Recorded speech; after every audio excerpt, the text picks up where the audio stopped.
todos, ¿qué tal? Espero que se encuentren muy bien. Mi nombre es Adriana Martínez del grupo 3 y antes de empezar quiero compartirles una frase que nos va a acompañar en este tema. A veces las mayores batallas no dejan trofeos, sino lecciones que transforman el alma. And as we say in English, true victory is not measured by strength, but by the compassion we show to others. Hoy les presentaremos un tema que invita a reflexionar profundamente sobre la niñez, la desigualdad y el verdadero significado de la victoria. Vamos a analizar el cuento El Vencedor, escrito por César Vallejo, un relato en el que nos muestra cómo la violencia y las diferencias sociales pueden marcar incluso los momentos que parecen triunfos. En este video hablaremos sobre cómo la desigualdad se refleja en los niños, en cómo la violencia deja huellas emocionales más profundas de lo que nosotros imaginamos y el por qué la empatía puede convertirse en la forma más auténtica de vencer. Así que los invito a acompañarme y descubrir juntos qué nos quiere decir Vallejo a través de este cuento y cómo sus mensajes siguen siendo relevantes hasta hoy en día. Así que comencemos. Mi nombre es Malena Trejo y hoy voy a hablar acerca de la biografía de César Vallejo.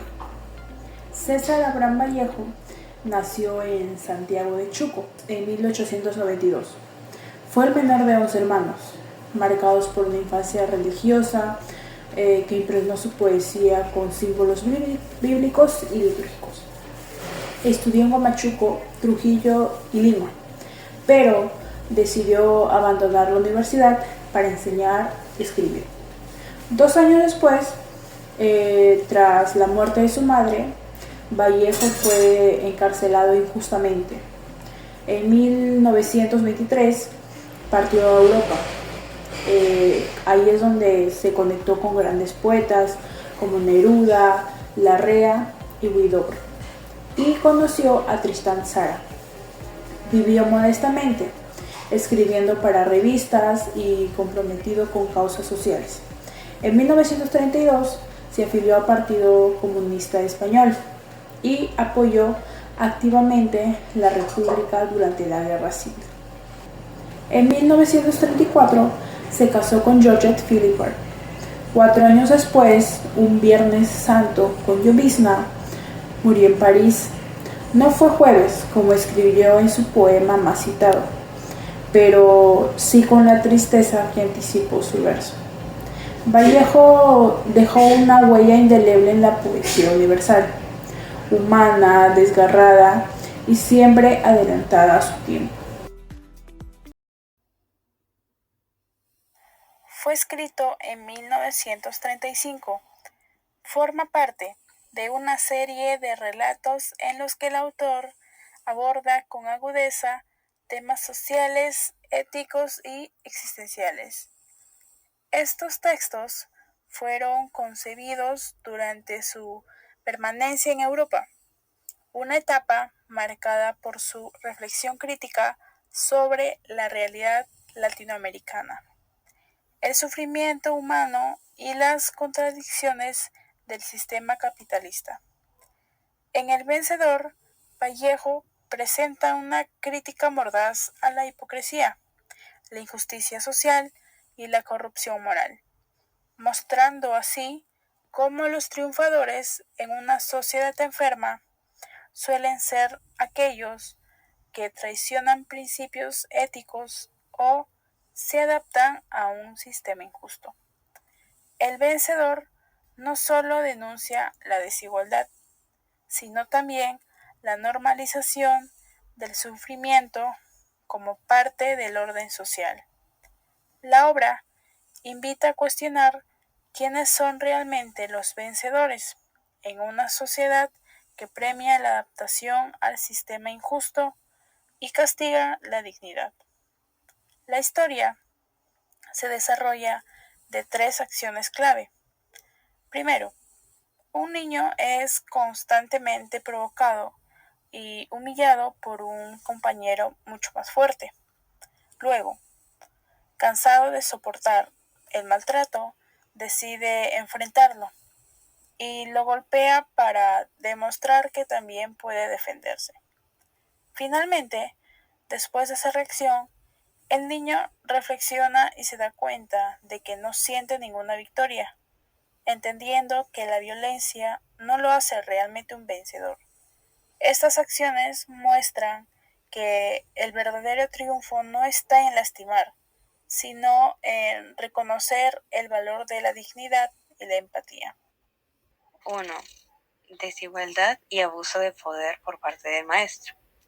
En el cuento, el maestro representa la autoridad absoluta dentro del aula y utiliza ese poder para humillar y controlar a los estudiantes. No enseña para formar, sino para dominar. En la primera escena, cuando exige obediencia rígida y castiga a los alumnos por errores mínimos o incluso por simple miedo, muestra una relación injusta en la que la educación se convierte en un espacio de sometimiento. 2. Acoso y discriminación contra el niño protagonista. El protagonista, un niño tímido y vulnerable, sufre acoso tanto por parte de su maestro como de sus compañeros. En la segunda escena, cuando el maestro lo obliga a pasar al frente, lo expone públicamente y provoca que los demás se rían o lo juzguen, forzando a que el niño se aísle. 3. Injusticia en el triunfo final. El título El vencedor es algo irónico.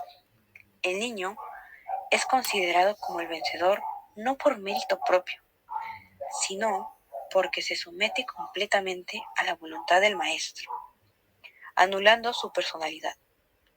En la tercera escena, cuando el profesor, satisfecho con haber quebrado la resistencia del niño, lo reconoce como un triunfador, aunque lo que realmente ha ocurrido es una derrota moral del alumno.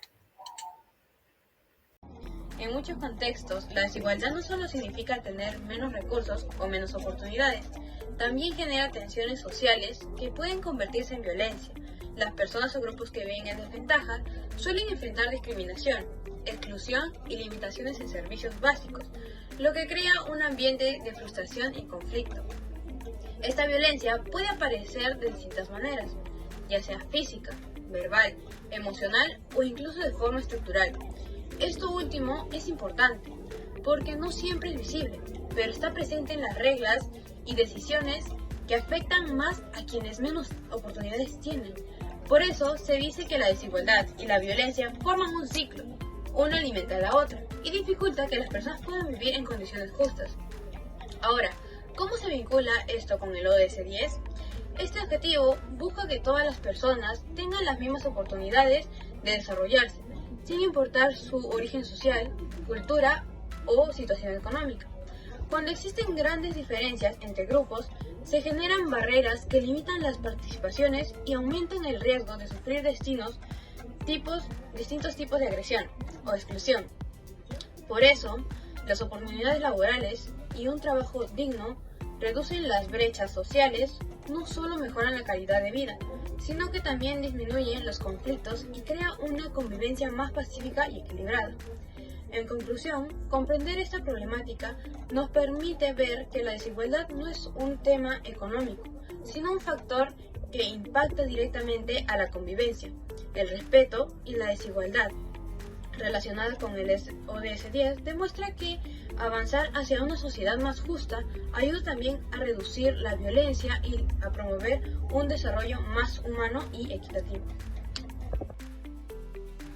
Hola, buenas noches. Mi nombre es Alexandra Ventura Félix. Hoy voy a hacer declamación de Los Heraldos Negros de César Vallejo.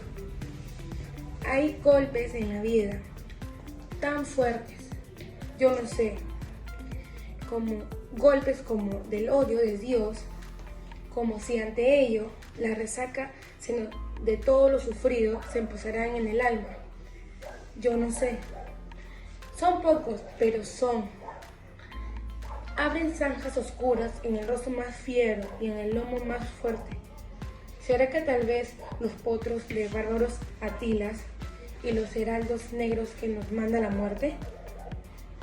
Son las caídas hondas de los Cristo del alma, de alguna fe adorable que el destino blasfema. Esos golpes sangrientos son las crepitaciones de algún pan en la puerta del horno se nos quema. Y el hombre, pobre, vuelve los ojos como cuando por sobre el hombro nos llama una palmada, vuelve los ojos locos y todo lo vivido se empoza como charco de culpa en la mirada. Hay golpes en la vida tan fuertes, yo no sé. Para cerrar este recorrido, podemos decir que el vencedor de César Vallejo nos recuerda que no toda victoria es motivo de celebración. A veces el ganar puede doler mucho más que perder, y especialmente cuando la desigualdad y la violencia forman parte de este camino. La historia de Juncos nos muestra que la verdadera grandeza no está en imponerse al otro, sino en reconocer su humanidad y aprender a mirar con más empatía. En este cuento nos invita el cuestionar qué significa realmente el triunfar y a pensar si vale realmente la pena una victoria que deja heridas, deja silencios o culpas. Al final, la lección es totalmente clara, en el que una sociedad marcada por diferencias, el acto más valiente no es el vencer, sino elegir la compasión, en el que solo así podremos construir relaciones más justas y un mundo donde la niñez no cargue con las injusticias que el mundo adulto no ha sabido poder resolver. Gracias.